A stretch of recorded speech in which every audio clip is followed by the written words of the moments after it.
Hello, and welcome to this week's episode. And I want to talk about the album of the week for me.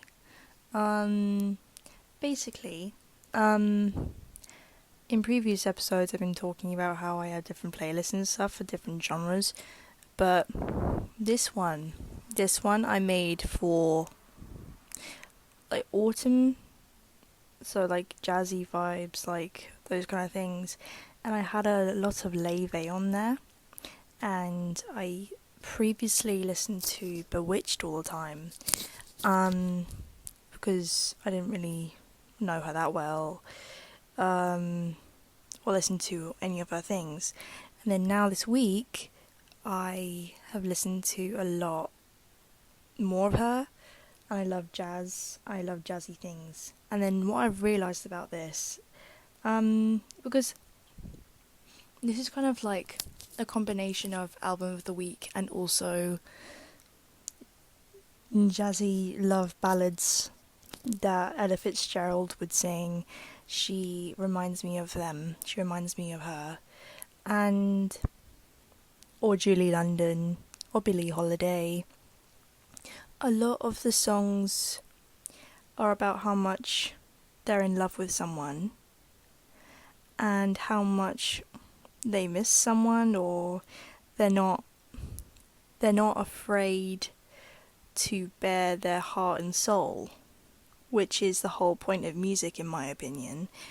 And you know what I like to think, like Laufey has, like, this album, Everything I Know About Love, right? Because I got that album on vinyl the other day.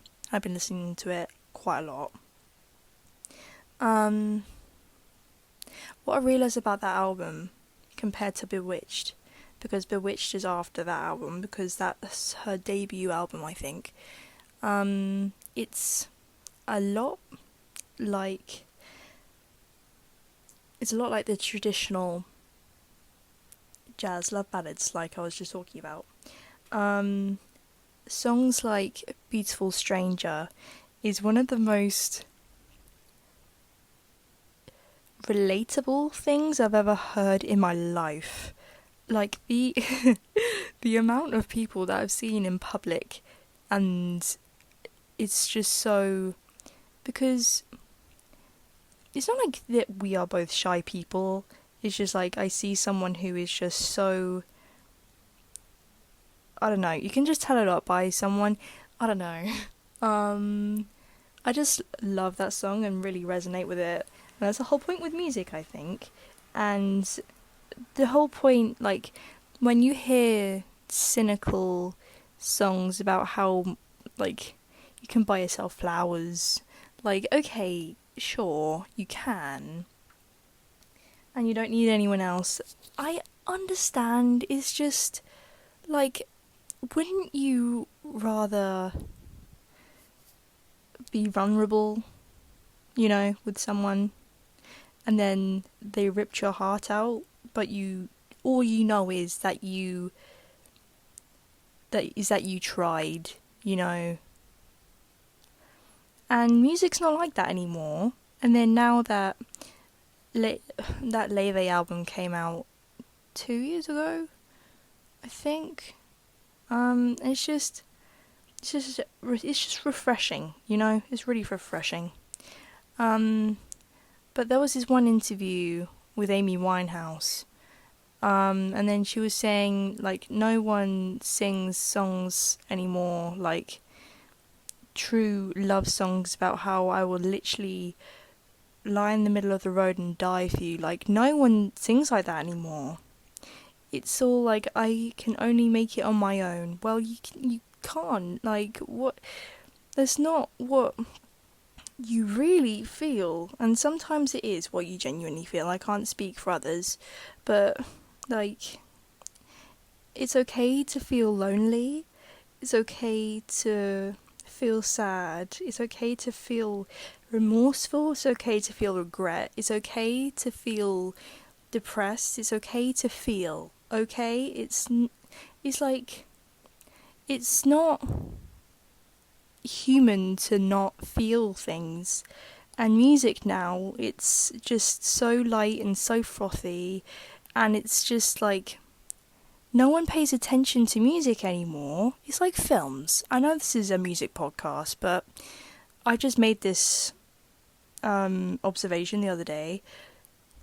People, like Netflix films, right? No one pays attention to them, and that's why they're so light, they're so frothy. Okay, sure, great, but like all the plot is the same. Like Netflix films, Netflix rom-coms, they are all the same. They have all the same plots, apart from they're in different settings with different actors, and no one pays attention. They all think they're hot, and then they're like, oh, that's nice, that's great, that's good TV, wow, but they're on their phones all the time watching TikTok. They don't pay attention to the TV. They don't know what they're watching. That's why there's no good films anymore, because all the writers and script writers know that no one's going to pay attention, so they don't need to care. They don't need to worry about the scripts and how good it is. And that's why there's like 15 Terminator films and 15 John Wick films, and like they didn't really bother with the last few Star Wars films because they just didn't seem to care. And that Cars 3 film, like, think of something better than that, for God's sake. Let him finish the race. Like, it's just unfair on all the Cars fans. Like, the little boys who just loved Lightning McQueen. Like, why does she need to finish the race for him? Why can't he do it? And then she can have a career after him. It's not like it's offensive to women when she's not allowed to finish his own race. Like, just get a life. Seriously, get a life. Come up with a good script, okay? Please, for the love of God. Anyway, I did have a point. It's the same kind of thing with music. It's all light, it's all frothy. No one pays attention to it anymore. It's all background music. It's not, well, obviously not right now. There are some good things, there are some good bands out there, like Dry Cleaning, Goat Girl, Laufey. You know, there are good bands. It's just like everything on heart radio, everything that people listen to, people just seem not, what the hell am I saying? People just seem to not care about those good artists and only listen to the brain-rotting stuff that they have on Heart and Radio 1. Unless it's like Radio 6 or 4 or something. I don't really know what's on each radio, but I don't listen to the radio or the charts because, like, why would I? Why would I? It's terrible. Anyway, my summary, my point, my whole point of this podcast episode, what the hell, is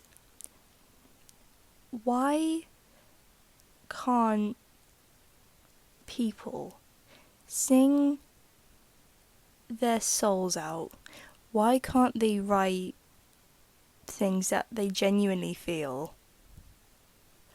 Like, of course okay, let's just say you had a situationship with someone. I know. If you had a situationship with someone, or if you had a long-term relationship, right, it doesn't matter how long it lasted. It doesn't matter if it lasted for a day, an hour. Well, that's cutting it close, but it doesn't matter how long it lasted. If it was a year, 10 years, you bared your soul to someone. Why should you feel obligated to completely forget about them? They made you happy to an extent, for a day, maybe, and you were emotionally attached to them, and why why do you have to suppress your feelings? I mean, I know you need to stop talking to that toxic person. Like, honestly, it's actually bad. But, like, why should you feel obliged to completely forget them? Like, this why that album is so important. It's like, Beautiful Stranger, come on. If you feel emotionally connected to someone that you've only seen on the train for 5 seconds, and it's just a really lovely interaction, knowing that you'll never see that person again, or what could be if you saw that person again, like, it's just why I love that album so much, because she's just real, you know? And then that's what kind of, it's what I like to think. Like, if if I ever interview her, I'll be like, with your Everything I Know About Love album, and then you went from that to Bewitched, did you go through something and then become a bit more cynical and then say Bewitched? Because when it's like Bewitched, it sounds like you're under a spell or something, right? So, is that something to do with that? What were your influences? What happened to you from that period of your debut album to Bewitched? Was that, were you just trying to make a name for yourself? And then Bewitched is actually what you're like? Did you have an idea, like a concept of what you wanted to be? Like, Everything I Know About Love is when you're really innocent, naive, and just in love, you know. And you think positively and look through,